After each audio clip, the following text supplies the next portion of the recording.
The sound of rain drumming on black umbrellas echoed through the cemetery like the beat of a mournful drum. Evelyn Ross stood at the edge of the grave, one hand holding an umbrella, the other resting on her 7-month belly. Her son Caleb, only 10 years old, clung tightly to her coat sleeve as if it were the only rope keeping him afloat. The coffin slowly descended, swallowed by the earth, and with it went the last sense of safety Evelyn thought she had left behind. Then came the whispers. There were always whispers. Such a shame. He was still young, someone murmured. Yes, but you know his family. She won't last a month without him. Her in-laws stood across the grave faces, stiff eyes dry, their black suits tailored as though grief itself were just a performance. Evelyn had known it from the beginning. They had never accepted her. Not when she married their son, not when she worked with him to build their flower business from a cramped back room into a downtown storefront, and certainly not now. By the time the last shovelful of dirt hit the coffin, Evelyn's shoes were soaked through. She no longer had the strength to fight the cold seeping into her bones, but the reading of the will was next. And somewhere deep down she clung to the thought that her husband, her partner, would have ensured she and the children were protected. Inside the lawyer's office, the warmth of polished wood wrapped around her. Caleb sat beside her, too silent for a boy his age. The lawyer's voice was steady cold, almost devoid of emotion. To my wife, Evelyn Ross, I leave the house at 214 Maple Lane, all my shares in Ross Floral and Design, and the 1972 van. Relief washed over her shoulders. The house, the business, and yes, even the old van her husband had once held an odd affection for. For the first time that day, she exhaled. Then came the laugh. Sharp, bitter cutting from her sister-in-law. Oh no, that's not how this works, the woman sneered, exchanging a glance with her brother. Evelyn blinked. What? Her father-in-law leaned forward, voice clipped and cruel. The house and the business belong to the family. You married into it, you don't own it. The only thing you're getting is the van. And frankly, you're lucky we're letting you have that. The lawyer frowned, flipping through the papers. That's not. But the old man cut him off, his voice sharp as shattered glass. Want to make trouble, Evelyn? Take us to court. Let's see what you can do while pregnant and penniless. Caleb's small hand tightened around hers. The room tilted. The bitter scent of coffee pressed into her nausea. She opened her mouth, then closed it again. This wasn't the place. They wanted her to fight here on their terms. 15 minutes later, Evelyn stepped out into the drizzle, holding nothing but a set of rusted van keys. Behind her, their laughter echoed like knives in the rain. The drizzle had thickened into a fine mist clinging to Evelyn's hair as she and Caleb trudged across the parking lot. The van sat beneath a leaning lamppost, its paint bubbled and rusted, one back door sagging as if it had given up years ago. The driver's side mirror was patched together with duct tape, and when Evelyn pulled open the heavy door, a wave of stale air hit her oil mildew and the faint metallic tang of time. Caleb climbed in first, his small frame sinking into the cracked vinyl seat. His fingers traced the splits in the fabric as though reading an invisible map. His voice came soft, almost hopeful. Mom, we're not really living here, are we? Evelyn didn't answer right away. She placed the keys in the cup holder, her hand lingering there, eyes fixed on the dust-covered dashboard. Through the grime, faint fingerprints were still visible, her husband's pressed into the plastic from the last time he'd tinkered with the old vehicle. She closed her eyes, inhaled, then exhaled. This was her inheritance now. That night they parked on the far side of an empty lot behind a shuttered hardware store. The hum of the streetlights above blended with the distant rush of traffic. Evelyn wrapped Caleb in a blanket, tucking it tightly around his small body before lowering herself onto the narrow bench seat in the back. Her pregnant belly made it awkward, but at least they were sheltered from the rain. Voices drifted past the van windows, muffled yet sharp enough to cut. "That's the Ross widow, isn't it?" "Yeah, I heard she lost everything. Her in-laws took it all. She was always too proud. Guess she'll beg now." Evelyn stared at the ceiling, jaw tight. Each kick of the baby inside her was a reminder you don't have time to break. The next morning, the chill woke her before the sun did. She pulled an old sweater from the small suitcase she had managed to grab before being thrown out. Caleb was still curled up, knees tucked in as though bracing against the world. She kissed his forehead gently, then stepped outside into the gray dawn. No house, no business, no safety net. Just a rusted van and the determination to survive. Days bled into each other, each woven from the same fabric of hunger and exhaustion. Mornings began with Evelyn walking to the corner store, her shoes damp with dew, buying a loaf of day-old bread with the few coins she had managed to scrape together. She would split it in half, pushing one piece toward Caleb, pretending she wasn't hungry.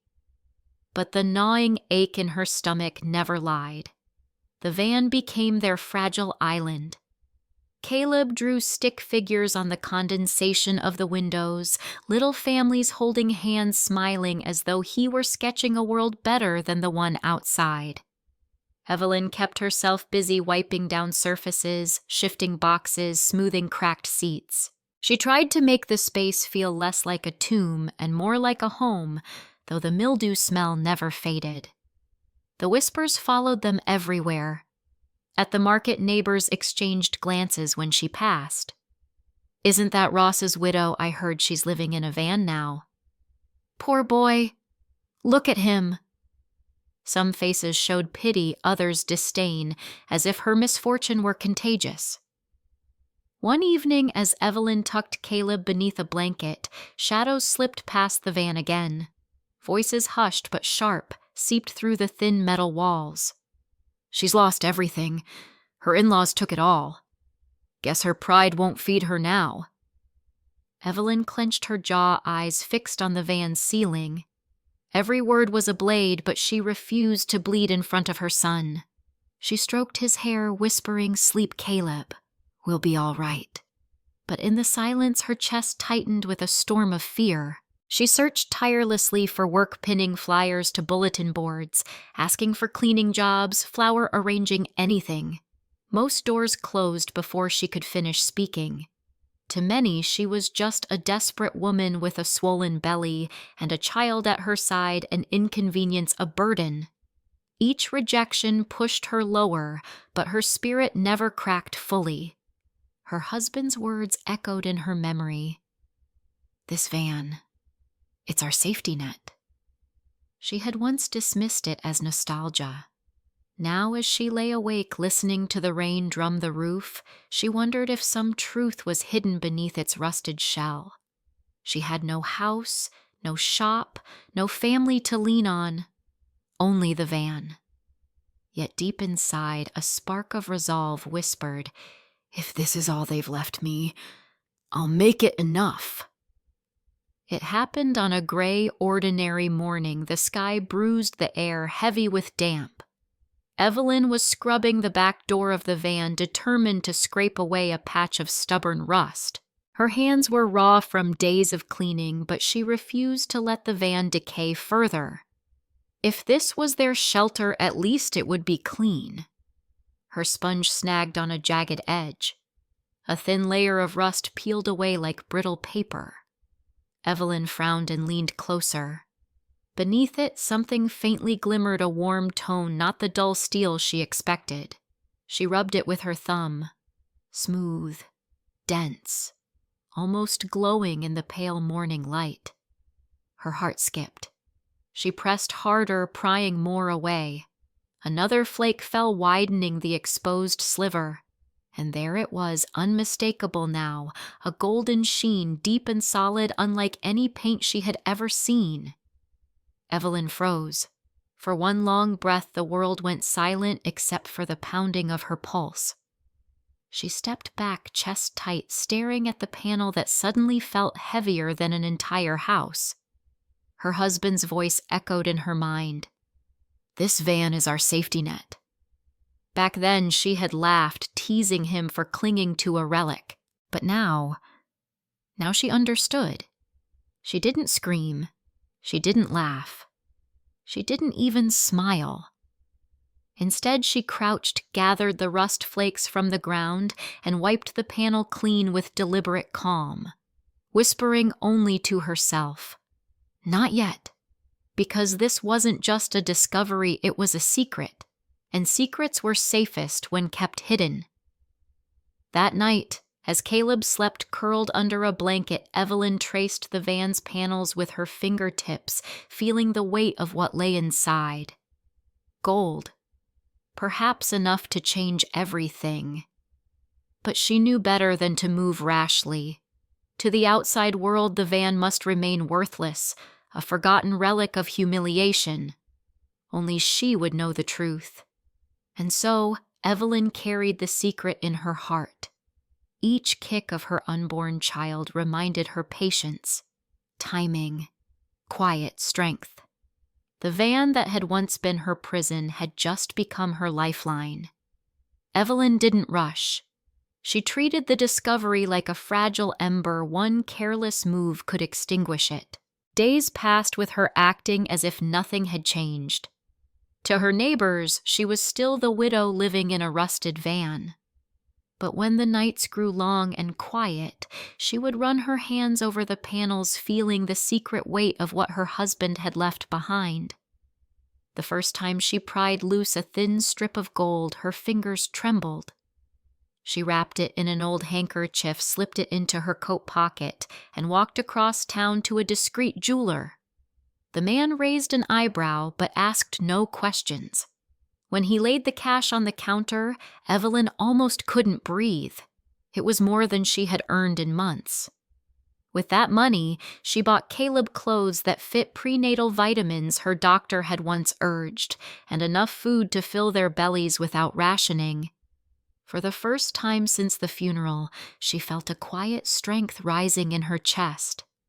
By the second sale, Evelyn had saved enough to rent a tiny corner stall in the street market. It wasn't glamorous, just a wooden table, an old awning, and a few chipped vases. But she knew flowers. Her hands still remembered the craft she had honed for years alongside her husband. With a few wholesale bundles, she began arranging bouquets. At first, people only glanced. But slowly, heads began to turn. "Who's the new florist?" "She has a real eye." "Isn't that Ross's widow? I thought she was living in a van." The whispers no longer cut like knives. They fueled her.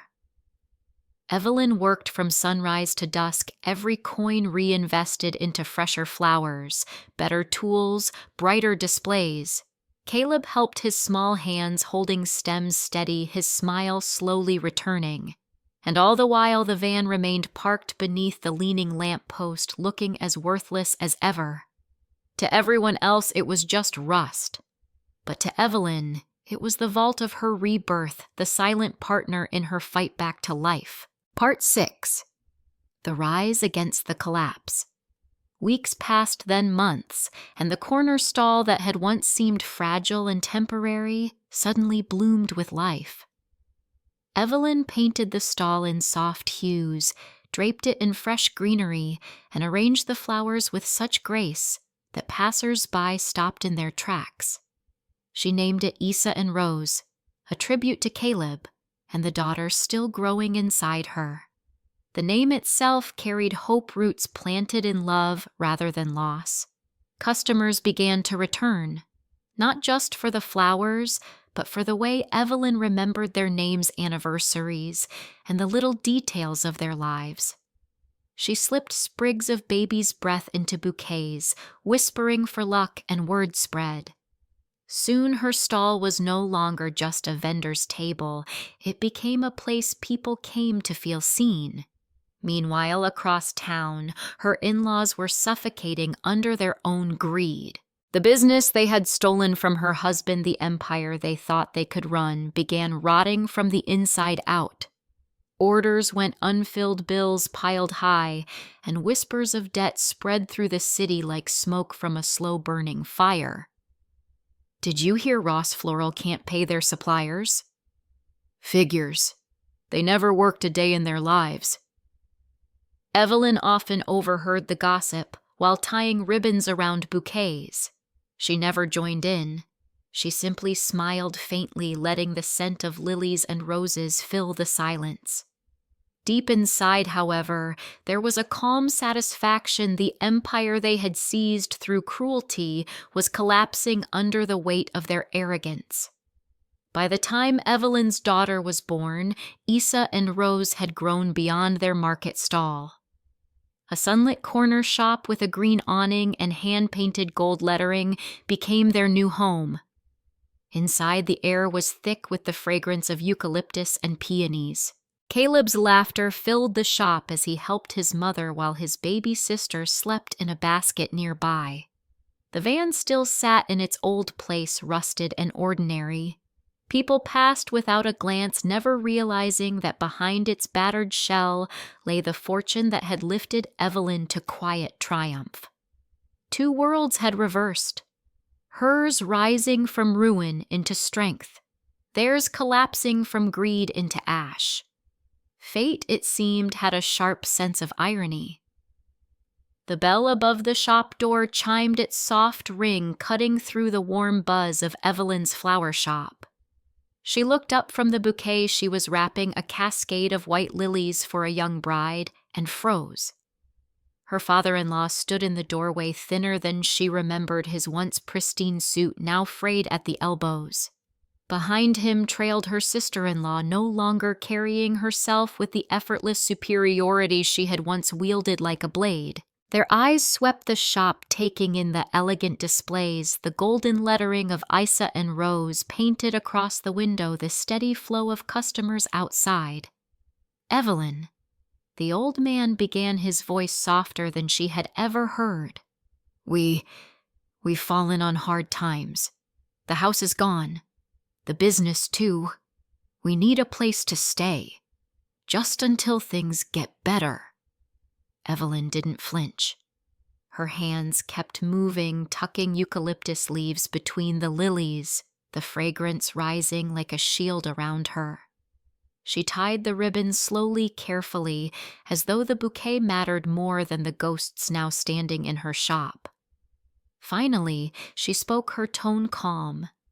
Even I remember the day you told me the van was all I deserved, that my children and I weren't worthy of anything good.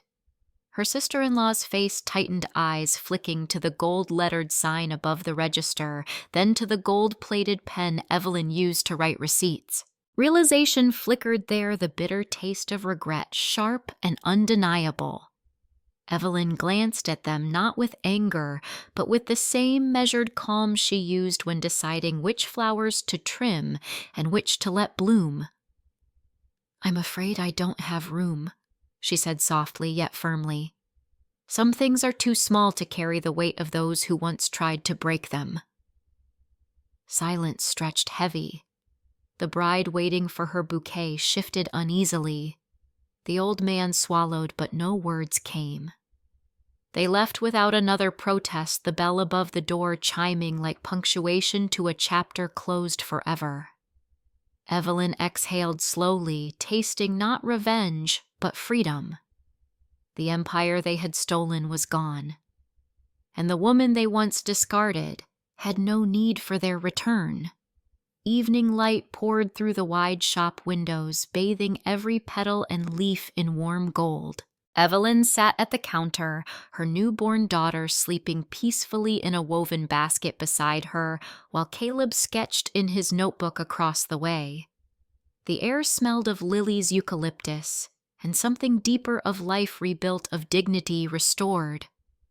Through the glass, she saw the van parked under the same leaning lamppost it had occupied since that first night.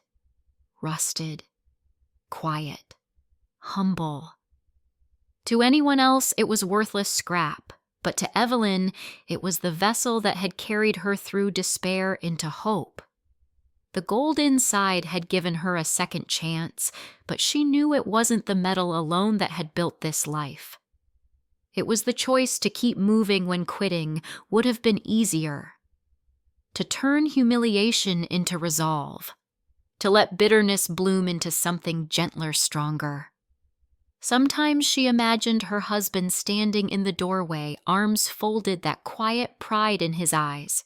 He must have known. He had left her the one thing no one could steal, not just the van, not just the gold, but the belief that she could rise from ruin. Customers often asked about the van, curious why she kept it. Evelyn would smile, brush a stray petal from the counter, and answer simply, "It's just part of the story." Because the truth was, this gold could hide in the ugliest places.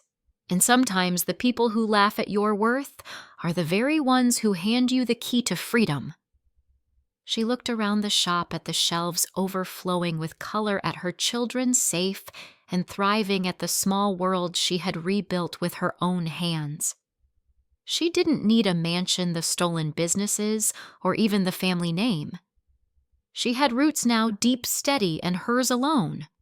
And as the bell above the door chimed again, ushering in another customer, Evelyn realized her story was no longer about loss. It was about freedom. Quiet. Unshakable. Absolute.